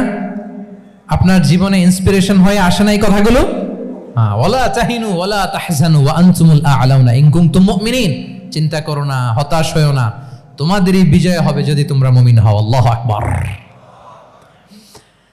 তাহলে আপস এন্ড ডাউনস থাকবে, এবং মুমিন জীবনে তো হতাশা থাকবেই না। কারণ আমার জীবনে যদি কোনো কষ্টের ঘটনা ঘটে, এটার জন্য আমি রিওয়ার্ড পাবো। আমি যদি অসুস্থ হই, আমার প্রত্যেক অসুস্থতার কারণে আমার পাপ মোচন হয়। সুবহানাল্লাহ পড়েন। আপনার জ্বর হয়েছে, এই জ্বরের কারণে আল্লাহ আপনার গুনাহ মাফ করবেন। আপনি ব্যথা পেয়েছেন, অসুস্থ হয়েছেন, আল্লাহ তাআলা গুনাহ মাফ করে দিবে। তাহলে হতাশার কোনো সুযোগ আছে বলেন? না। মুমিন জীবনে হতাশার কোনো সুযোগ নেই। রাসূল সাল্লাল্লাহু আলাইহি ওয়াসাল্লাম বলেন, মা ইউসিবুল মুসলিমা মিন নাসাব ওয়ালা ওয়াসাব ওয়ালা হাম্মিন ওয়ালা হুজনিন ওয়ালা আযান ওয়ালা গাম্মিন হাত্তা শাওকাতি ইউশাকুহা ইল্লা কাফারাল্লাহু বিহা মিন খাতায়া। মুমিন জীবনে যত ব্যথা, কষ্ট, দুঃখ, এমনকি ফল পাড়তে যে গাছের কাটার খোঁচা যদি খান, রাসূল সাল্লাল্লাহু আলাইহি ওয়াসাল্লাম বলেন ওই খোঁচার ব্যথার কারণে আল্লাহ তোমার গুনাহ মাফ করে দেয়। কেউ অসুস্থ হয়ে রাসূল সাল্লাল্লাহু আলাইহি ওয়াসাল্লামের কাছে আসলে রাসূল সাল্লাল্লাহু আলাইহি ওয়াসাল্লাম কি বলতেন জানেন? কেউ জানেন? লা বাস আলাইক তুহুরুন ইনশাআল্লাহ। তিনি বলতেন, আরে don't worry about it, it will cleanse up your scenes. ভয় পেও না, আরে এই অসুস্থতা, এটার কারণে আল্লাহ তোমার গুনাহ মাফ করে দিবে। সুবহানাল্লাহ। তাহলে অসুস্থ ব্যক্তি আর উজ্জীবিত হতো না? রাসূল সাল্লাল্লাহু আলাইহি ওয়াসাল্লাম অসুস্থ ব্যক্তিকে দেখলেই মাথায় হাত বুলিয়ে দিতেন, দোয়া করতেন, আল্লাহুম্মা রাব্বান নাস আযহিবিল বাস ইশফি আনতা শাফি, দোয়া করে দিতেন। আর বলতেন, আরে ভয় পেও না, এই অসুস্থতা তোমার গুনাহ মাফ করে দিচ্ছে। তাহলে অসুস্থতার মধ্যেও তারা উজ্জীবিত হতো। আমরা মানুষকে আশাবাদী করব, ভয় দেখাবো না। অসুস্থ মানুষকে ভিজিট করতে গেলে আপনারা কি করেন? ভয় দেখান নাকি? না, আশাবাদী করবেন, বলবেন যে আরে কি অসুস্থতা, আপনার দেখে দেখে অনেক সুস্থ লাগতেছে, বলতে পারবেন না? কিন্তু আমরা কি করি? কেউ অসুস্থ হইলে ওই অসুস্থতায় সবচেয়ে কষ্ট পেয়ে যে মারা গেছে তার হিস্ট্রি বলা শুরু করি। এরকম করে না অনেকে? ধরেন যে একজন ক্যান্সারের পেশেন্টকে দেখতে গেছেন, এইবার যে আপনার কোন খালা ক্যান্সারে কিভাবে ধুকে ধুকে মরছিল, ওই হিস্ট্রি আপনি বয়ান দিতে শুরু করছেন। বেচারা বাঁচবে? যা একটু সুস্থ ছিল ওইটাও তো অসুস্থ বানাই দিচ্ছেন। কি বলেন? তাহলে ইসলাম আমাদেরকে আশাবাদী করে। প্রিয় ভাই এবং বোনেরা, কি করে? আশাবাদী করে। আমরা যদি আমাদের কোনো প্রিয়জনকে হারাই, আমরা আশাবাদী হয়েই হারাই, কারণ তাকে আমি চিরকালের জন্য হারাচ্ছি না। আপনি আপনার আব্বাকে হারাচ্ছেন তো কি হয়েছে? বাপ হারায় তো কাঁদবে নাস্তিক। কি বলেন? নাস্তিকদের তো মরার পরে নাকি আর কিছু নাই। হ্যাঁ, দেখবেন আপনাদের সামনে সামনে অনেক কিছু বলে যে কিছু নাই, যা দেখি না, বিশ্বাস করি না। একা একা যখন মৃত্যুর পরে কি হবে চিন্তা করে ওর দম বন্ধ হয়ে আসে। ইসলাম মানুষকে আশাবাদী করে। দেখেন আমরা কত দূর দেখি, কত দূর ভাবি। আমার দাদা মারা গেছে, এটা আমার কোনো টেনশনেরই কারণ না, কারণ আমি সবসময় ভাবি আমার দাদাকে আমি ওপারে যেয়ে পাবো। আমার আব্বাকে আমি হারিয়েছি তো ওপারে পাবো। আমার বন্ধুকে আমি হারিয়েছি, কাছের বন্ধুটা যে আমার জন্য খুব ইন্সপিরেশন ছিল, সাময়িক বিচ্ছেদ এটা আমাদের জন্য, কারণ আমরা ওই জগতে বিশ্বাস করি। আল্লাহু আকবার। তাহলে হতাশা আমাদের ডিকশনারিতে আজকে থেকে রাখা যাবে। ইসলামিক লাইফস্টাইল যদি মেনটেন করতে চান, you have to be optimistic. Clear কথাটা? আচ্ছা, এরপরে গ্রেটফুলনেস, 6 নাম্বার। গ্রেটফুলনেস, আপনাকে কৃতজ্ঞ হইতে হবে, শুকরগুজার হইতে হবে। আমরা অনেকে কমপ্লেইন করি খুব বেশি, না এটা ভুল। সম্মানিত সুধীমণ্ডলী, be grateful with what you have. যা আছে এটা নিয়ে শুকরগুজার হন, আপনার জীবনটাকে আল্লাহ সুন্দর করবে। তাহলে কমপ্লেইন করব না, আমরা শুকরগুজার হব। রাসূল সাল্লাল্লাহু আলাইহি ওয়াসাল্লাম বলেছেন, তোমার চেয়ে যে খারাপ অবস্থানে আছে তার দিকে তাকাও, যে ভালো আছে তার দিকে তাকিও না। হ্যাঁ, যে ভালো আছে তার মতো আপনি হওয়ার চেষ্টা করবেন। আপনার গোল থাকবে। I am not talking about the goals and plans, your plan and goal should be bigger and bigger. But আপনি ও খুব ধনী, ও খুব ভালো আছে, এটা দেখে কষ্ট পাবেন না, কারণ আপনি খেয়াল করেন যে আপনার চেয়ে অনেক খারাপ অবস্থানে আছে অনেকে, ওর দিকে তাকালে দেখবেন যে আপনার আর খারাপ লাগতেছে না। শেখ সাদি রাহিমাহুল্লাহ, বিখ্যাত কবি, নাম শুনেছেন না? ওনার একবার পায়ে দেওয়ার মতো জুতা ছিল না। কি ছিল না? সবাই বলুন, কি ছিল না? জুতা। তো উনি একবার রাস্তা দিয়ে হাঁটতেছেন, হঠাৎ দেখেন এক লোকের 2টা পাই নাই। কি নাই? শুকরগুজার হলেন, চিৎকার করে বললেন আলহামদুলিল্লাহ, যে আল্লাহ অনেক ভালো আছি, আমার জুতা নাই এজন্য মন খারাপ, ওর তো পাই নাই। হ্যাঁ, এজন্য বেঁচে যে আছি এজন্যই আলহামদুলিল্লাহ। লা ইন শাকারতুম লা আযীদান্নাকুম ওয়া লা ইন কাফারতুম ইন্না আযাবি লাশাদীদ। আল্লাহ বলেন, যদি শুকরিয়া করো, শুকরগুজার হও, আমি আল্লাহ নিয়ামত বাড়িয়ে দেব। যদি নাশুকরি করো, জেনে রাখো আমার শাস্তি কঠিন। তাহলে বেঁচে যে আছি এজন্যই কি পড়া উচিত? জাহাঙ্গীরনগর বিশ্ববিদ্যালয় আওয়াজ করেন, বেঁচে যে আছি এজন্য কি পড়বো? আপনি যে অবস্থানে থেকে খুশি না, ভাল লাগে না আপনার, যে হায় রে আমি তো লুজার, আমার কিচ্ছু নাই, আপনার এই অবস্থানে পৌঁছাটা অনেকের জন্য স্বপ্ন। মানে যেটা পেয়ে আপনি হ্যাপি না, অতটুকু হইতে পারাটা অনেকের কি স্বপ্ন। আপনাকে যদি জিজ্ঞেস করি ভাই কি চান, কি লাগবে বলেন, কি চান, তা আপনি বলবেন যে শেখ আমি ধনী হইতে চাই, আমার একটা ব্রাইট ক্যারিয়ার চাই, আমি টাকা চাই, আমি খ্যাতি চাই, আমি ক্ষমতা চাই, এটা চাই। কত যে চাওয়ার ফিরিস্তি আমাদের। আপনি একটু একটা ক্যান্সার হসপিটালে জানতো, ক্যান্সারের 3rd স্টেজে চলে আসছে, ধুকে ধুকে লাস্ট স্টেজে চলে আসছে। আপনার তো অনেক কিছু চাই, আপনি ওকে একটু জিজ্ঞেস করেন যে ভাই আপনি কি চান। ও টাকা চায় না? ক্যান্সারের রোগী টাকা চাবে, খ্যাতি চাবে, ব্রাইট ক্যারিয়ার চায়। সে কি চায় বলেন তো একটু? সে একটু বাঁচতে চায়। যে ভাই তুমি কি চাও, বলবে আমি কিছু চাই না, একটু বাঁচতে চাই।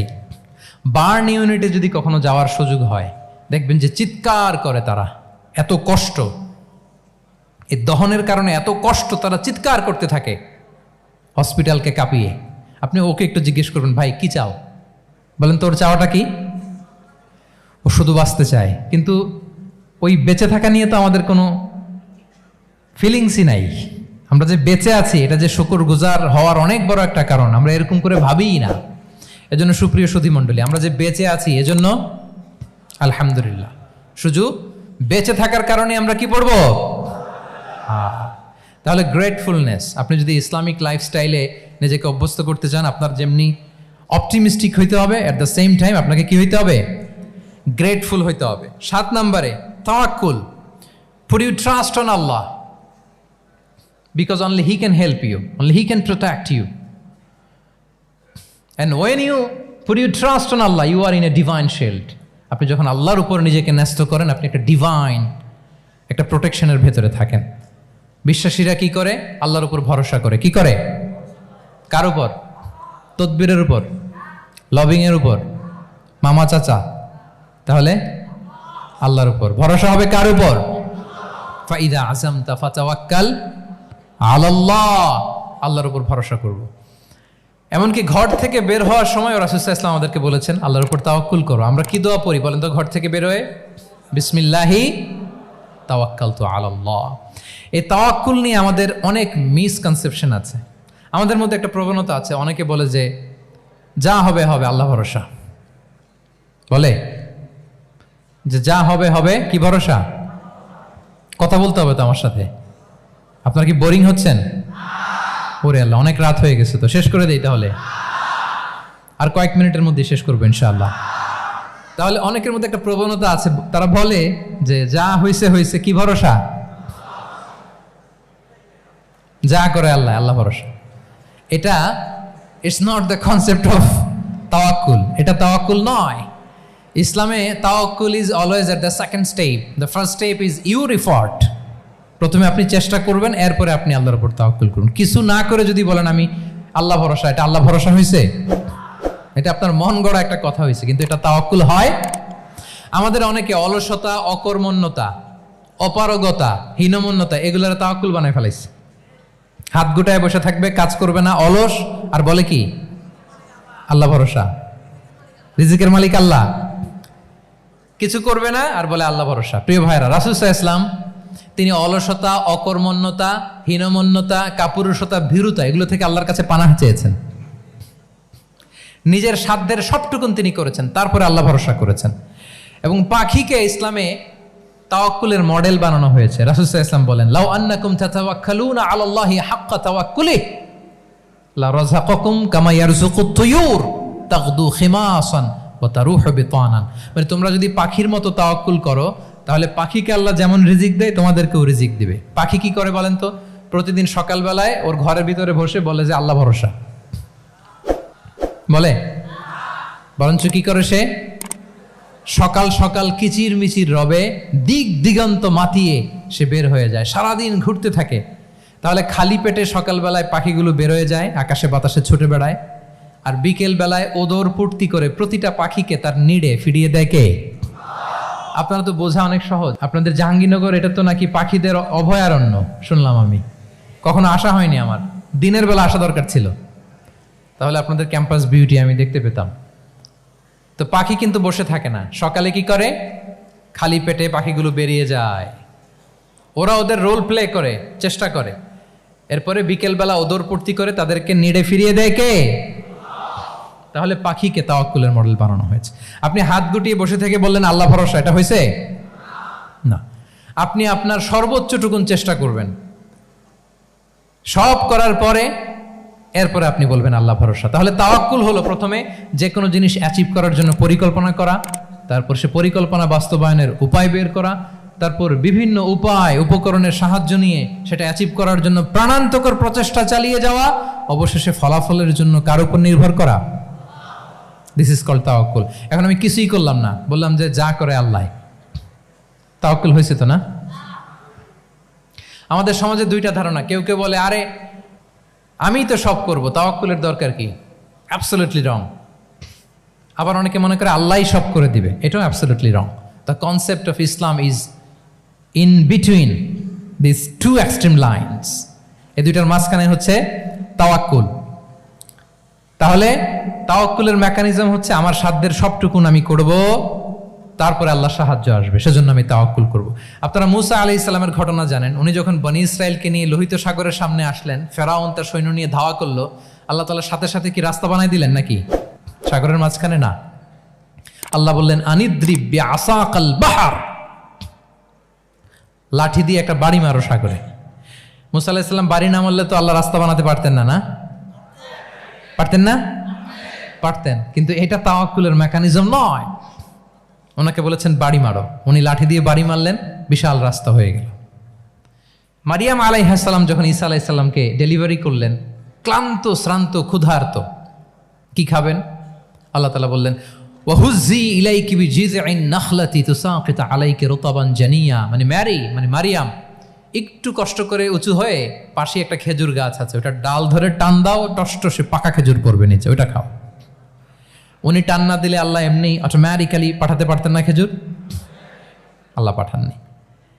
তাহলে এই পৃথিবীর সিস্টেম হচ্ছে আপনাকে কষ্ট করতে হবে, আপনার রোলটা আপনাকে প্লে করতে হবে। ইসলামে তাওয়াক্কুল is always at the second step, the first step is your effort. আপনাকে চেষ্টা করতে হবে, তারপরে আপনি তাওয়াক্কুল করবেন, তাহলে এটা প্রপার তাওয়াক্কুল হবে। তাহলে এখন থেকে হাত গুটিয়ে বসে থেকে আল্লাহ ভরসা বলবেন? আমরা এটা ভুল করে ফেলি। রাসূল সাল্লাল্লাহু আলাইহি ওয়াসাল্লাম, ওনার কাছে আল্লাহর সাহায্য আসতো, জিবরিল আলাইহিস সালামও আসতো, তারপরেও কখনো তিনি নিজের ভাগ্য আল্লাহর হাতে ছেড়ে দিতেন না। আমাদের মতো যা করে আল্লাহ ভরসা বলে কখনো নিজের ভাগ্য আল্লাহর হাতে ছেড়ে দিতেন, বরং নিজের সাধ্যের সবটুকুন দিয়ে তিনি চেষ্টা করতেন। তারপর তিনি ভরসা করতেন কার উপর? আপনি হিজরতের ঘটনাটা দেখেন। আল্লাহ যেদিন বললেন যে আজ রাতেই তুমি আর আবু বকর হিজরত করো, রাসূল সাল্লাল্লাহু আলাইহি ওয়াসাল্লাম ওই দিন দুপুরবেলা আবু বকর রাদিয়াল্লাহু তাআলা আনহুর ঘরে গেলেন। তিনি কখনো দুপুরবেলা বেরোন না, তিনি কখনো মাস্ক পরে বেরোতেন না। সেদিন তিনি মাস্ক পরে বেরোলেন, খারাজা মুতাকান্নিয়ান, মুখ ঢেকে বেরোলেন। আবু বকর রাদিয়াল্লাহু তাআলা আনহুর ঘরে যেয়ে বলেন, আবু বকর আখরিজ মান ফিল বাইত, ঘরে যারা আছে বের করে দাও, প্রাইভেট আলাপ আছে। আবু বকর রাদিয়াল্লাহু তাআলা আনহু বললেন, ইয়া রাসূলুল্লাহ, আসমা আর আয়েশা, একজন তো আপনার পরিবার আর একজন তার বোন, আমরাই তো, বলেন। রাসূল সাল্লাল্লাহু আলাইহি ওয়াসাল্লাম আশ্বস্ত হলেন, বললেন যে আজ রাতেই আমরা হিজরত করব। আজ রাতেই। মক্কা থেকে মদিনা হচ্ছে উত্তর দিকে, কোন দিকে? আপার নর্থ। তিনি মক্কা থেকে মদিনায় হিজরত করবেন উত্তরে, কিন্তু তিনি বের হলেন দক্ষিণ দিক দিয়ে, শত্রুর চোখে ধুলি দেওয়ার জন্য। দেখেন, দিনের বেলা বেরোলেন না, রাতে বেরোলেন। দেখেন, একটার পর একটা প্রিকশন। দুপুরে বেরোলেন, চেহারা ঢেকে বেরোলেন, প্রাইভেসি মেনটেন করলেন। ডেস্টিনেশন এদিকে, বের হলেন এই দিক দিয়ে, সবার চোখের অন্তরালে তিনি বের হলেন। এবং তিনি আবু বকর রাদিয়াল্লাহু তাআলা আনহুকে বললেন, সবাই যেই পথে মদিনা যায় আমরা কিন্তু ওই পথে যাব না, ক্যারাভানগুলো যেই পথে যায় ওই পথে না, সাওয়াহিলি একটা আনইউজুয়াল রুট ধরে আমরা যাব, সাগরের পার ঘেঁষে ঘেঁষে, যাতে ওরা বুঝতে না পারে। এই জন্য আবু বকর রাদিয়াল্লাহু তাআলা আনহু একজনকে ভাড়া করলেন, আব্দুল্লাহ ইবনে উরাইকেত নামে, যে আনইউজুয়াল রাউটটা চিনে, যে সাগরের পাশ ঘেঁষে চলে যাওয়া পথ দিয়ে মক্কা থেকে রাসূল সাল্লাল্লাহু আলাইহি ওয়াসাল্লামকে মদিনায় পৌঁছায় দেবে। 2টা ওট তিনি 2 মাস ধরে এটাকে নার্চারিং করে রাখলেন। 3 দিন আবু বকর রাদিয়াল্লাহু তাআলা আনহু এবং রাসূল সাল্লাল্লাহু আলাইহি ওয়াসাল্লাম গারে সাউরে অবস্থান করলেন 3 দিন, যাতে করে বুঝতে পারেন যে মক্কায় তাদের ব্যাপারে কি বলা হয়। এবং আবু বকর রাদিয়াল্লাহু তাআলা আনহুর ছোট্ট ছেলে আব্দুল্লাহকে অ্যাসাইন করা হলো যে, আব্দুল্লাহ, তুমি তো ছোট মানুষ, তুমি প্রতিদিন মক্কার বাজারে যেয়ে শুনবা যে আমাদের ব্যাপারে কুরাইশরা কি বলে, নিশ্চয়ই তারা তন্ন তন্ন হয়ে আমাদেরকে খুঁজবে, না পেয়ে ওরা কি কি পলিসি নেয় এটা এসে আমাদেরকে জানাবা। সুবহানাল্লাহ। ছোট্ট আব্দুল্লাহ মক্কার বাজারে কে কি বলে শুনে গোয়েন্দার মতো করে, স্পাইয়ের মতো করে সে তথ্যগুলো নিয়ে, খাবার নিয়ে গারে সাউরে প্রতিদিন ইনফরমেশন পাস করে আসতো, আবার খাবার দিয়ে আসতো। আচ্ছা বলেন তো, এই ছোট্ট আব্দুল্লাহ যেই পথে যায়, মরুভূমির উপরে তার ফুটপ্রিন্ট আছে না, আব্দুল্লাহর ফুটপ্রিন্ট। তো কোরাইশরা তো তন্ন তন্ন হয়ে রাসূল সাল্লাল্লাহু আলাইহি ওয়াসাল্লামকে খুঁজতেছে, ডানে বায়ে সামনে পেছনে সব জায়গায়।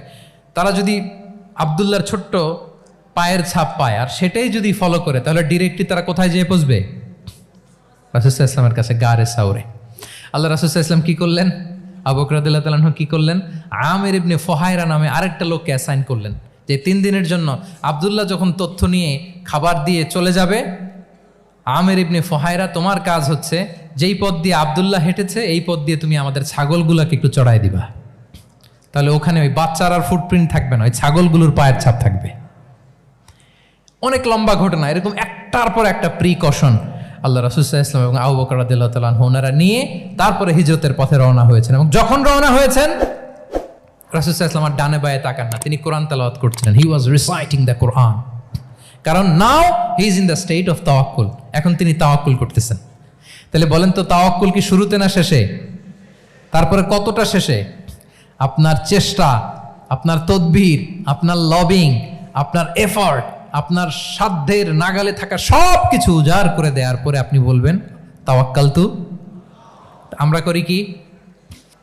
আমরা কি করি? আল্লাহ ভরসা। ভাই কি প্ল্যান আপনার? হুজুর আল্লাহ ভরসা। এবার বলেন এটা হয়েছে? এটা কি আসলে দ্য প্রপার কনসেপ্ট অফ তাওয়াক্কুল হয়েছে প্রিয় ভাই এবং বোনেরা? হয় নাই। কারণ তাওয়াক্কুল is always at the second step. The first step is your effort. আপনি আপনার সাধ্যের সবটুকু করবেন, তারপর কি করবেন? ক্লিয়ার? সব শেষ। কথা হচ্ছে, আপনি যদি ইসলামিক লাইফস্টাইল মেনটেন করতে চান, আপনাকে উম্মাহ সেন্ট্রিক অ্যাটিটিউডের অধিকারী হইতে হবে। উম্মাহ সেন্ট্রিক। আমাদের মুসলিম উম্মাহ একটা দুঃখী উম্মাহ, নেতৃত্বহীন উম্মাহ, বলিষ্ঠ নেতৃত্বের অভাবে এদিক থেকে লাথি মারলে আমরা এদিকে যাই, এদিক থেকে মারলে এদিকে যাই। শুধু একটা স্ট্রং লিডারশিপের অভাব, ঠিক কিনা বলেন? এই যে আমাদের রোহিঙ্গা ভাইয়েরা 1 মিলিয়ন আসছে, 10 লাখ, এখন বোধহয় 2 মিলিয়ন প্লাস হয়ে গেছে বা 3 মিলিয়ন হয়ে গেছে। আমি গত মাসে গিয়েছিলাম রোহিঙ্গা ক্যাম্পে দেখার জন্য তাদের কি অবস্থা। এমন মানবতার জীবনযাপন তারা করতেছে। ধর্মে তারা কোন ধর্মের বলেন তো? আমাদের ভাই, আমাদের বোনেরা, তাদের কোনো সলিউশন নাই। কাশ্মীরের ভাই বোনদের কি অবস্থা দেখেন তো। একটা লিডারশিপের, একটা স্ট্রং লিডারশিপের অভাবে আজকে আমাদের এই অবস্থা। এই জন্য আপনি যদি ইসলামিক লাইফস্টাইলের কথা বলেন, অফকোর্স আপনাকে উম্মাহ সেন্ট্রিক মেন্টালিটির হতে হবে। এই দুঃখী উম্মাকে নিয়ে আপনার প্রজেক্ট থাকতে হবে। আমরা আমাদের নিজেদের শক্তি, সম্ভাবনা, ঐতিহ্য এগুলো একেবারে ভুলতে বসেছি। আমরা যে যোদ্ধা ছিলাম, আমরা যে বিজয়ী ছিলাম, আমরা বেমালুম ভুলেই গিয়েছি। জ্ঞান বিজ্ঞানে একসময় আমরা লিড দিয়েছি, ঠিক কিনা বলেন? আমাদের জাবির ইবনে হাইয়ান ছিল, আমাদের আল বিরুনি ছিল, আমাদের আল ইদ্রিসি ছিল, আমাদের আল ফারাবি ছিল। এই নলেজ এখন ওয়েস্টে ট্রান্সফার হয়েছে। সেই নলেজ আবার ট্রান্সফার হয়ে আমাদের করতলগত একদিন হবে ইনশাআল্লাহ। তো এই প্রজেক্ট তো আমাদের নাই। একদিন যে আমাদের হাতে আসবে, হুজুর আল্লাহ ভরসা নাকি? শুধু আল্লাহ ভরসা বলে বসে থাকলে হবে? সেলফ সেন্টার্ড হওয়া যাবে না, উম্মাহ সেন্ট্রিক আমাদেরকে হইতে হবে। উম্মার জন্য আপনার হৃদয়ে একটা দরদ থাকতে হবে।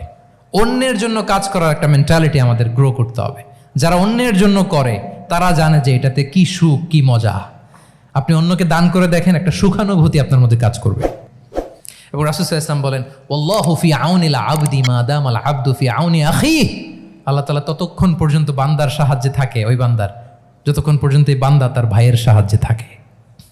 এজন্য আমাদের প্রতিটি কাজে, পদক্ষেপে আমাদের নির্যাতিত ভাইয়েরা যেন তারা আমাদের চিন্তায় থাকে, তারা যেন আমাদের দোয়ায় থাকে, আমাদের সহযোগিতায় থাকে, এবং উম্মার জাগরণে যেন নিবেদিত হয় আমাদের সকল এফোর্ট, সকল প্রজেক্ট, সকল প্রচেষ্টা। কি পারা যাবে কিনা বলেন? উম্মার জন্য এরকম স্যাক্রিফাইসিং মেন্টালিটি আমাদের থাকার দরকার আছে না নাই বলেন? তাহলে উম্মাহ সেন্ট্রিক মেন্টালিটি আমাদের করতে হবে সম্মানিত সুধী মণ্ডলী। তাহলে ইসলামিক লাইফস্টাইল নিয়ে যদি আমরা কথা বলি, আমাদের উম্মাহ সেন্ট্রিক হওয়ার কোনো বিকল্প নাই। আমি যদি পুরো আলোচনার সামারি করি তাহলে বলতে হবে, শুরুতে আমি যেটা বলেছিলাম যে এখানে পিক অ্যান্ড চুজ করে ইসলামিক লাইফস্টাইল অ্যাডাপ্ট করার আমাদের কোনো সুযোগ মনে আছে? যে কথা দিয়ে শুরু করেছিলাম, পিক অ্যান্ড চুজ করা যাবে মন মতো না, পুরোটাই মানতে হবে। এবং 8টা মোস্ট লাইকলি 8টা core values of Islamic lifestyle আমি আপনাদের সাথে শেয়ার করেছি। একটু যদি রিকল করি, 1 নম্বরে কি বলেছিলাম বলেন তো? হালাল, হালাল মেনটেন করতে হবে, হারামের সাথে আমাদের কোনো সম্পর্ক। 2 নম্বরে প্রোডাক্টিভিটি। 3 নম্বরে ফিতরা বেসড লাইফস্টাইল হতে হবে। 4 নম্বরে মডেস্টি। 5 নম্বরে হতাশ হওয়া যাবে না, মনকে তুমি বুঝিয়ে বলো আল্লাহ আছেন আমার সাথে, অপটিমিজম। তারপরে আল্লাহর উপর ভরসা করা, গ্রেটফুলনেস। 7 নম্বরে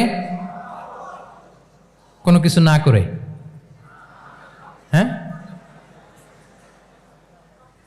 সব কিছু করার পরে, মাশাআল্লাহ, অ্যাবসলিউটলি রাইট আনসার। সব কিছু আমার সাধ্যের সবটুকুন করার পরে কি করব? কার উপর তাওয়াক্কুল করব। এবং আমরা উম্মাহ সেন্ট্রিক চিন্তা লালন করব, উম্মাহ কেন্দ্রিক। পারা যাবে তো? এই কোর ভ্যালিউজগুলো যদি আপনি মেনটেন করেন, this would be the Islamic lifestyle. সম্মানিত সুধী, ইসলাম আমাদেরকে যে লাইফস্টাইল প্রেসক্রাইব করেছে, সেই প্রেসক্রাইব লাইফস্টাইলই আমাদেরকে সাবস্ক্রাইব করতে হবে। এর বাইরে মুসলিমের কোনো লাইফস্টাইল থাকতে পারে? এর বাইরে অন্য কোনো লাইফস্টাইল আল্লাহর কাছে গ্রহণযোগ্য হতে পারে? আল্লাহ তাআলা আমাদের সবাইকে কথাগুলো বোঝার ও আমল করার তৌফিক দান করুন। সম্মানিত সুধী মণ্ডলী, আমি আবারও পাঠশালাকে শুকরিয়া জানাই, বিশ্ববিদ্যালয় কর্তৃপক্ষকে শুকরিয়া জানাই, এবং দীর্ঘ 1 ঘন্টারও বেশি সময় ধরে আপনারা যারা এই লম্বা আধুনিক যুগে ইসলামিক লাইফস্টাইল শিরোনামের এই সেমিনারে অংশগ্রহণ করলেন, আপনাদের সবাইকে আবারও প্রাণ ঢালার শুভেচ্ছা এবং অভিনন্দন জানিয়ে আমার আলোচনা এখানেই আমি শেষ করছি। হাযা মা ইনদি ওয়াল ইলমু ইনদাল্লাহি আলাইহি তাওয়াক্কালতু ওয়া ইলাইহি উনীব। ওয়াসসালামু আলাইকুম ওয়া রাহমাতুল্লাহি ওয়া বারাকাতুহু।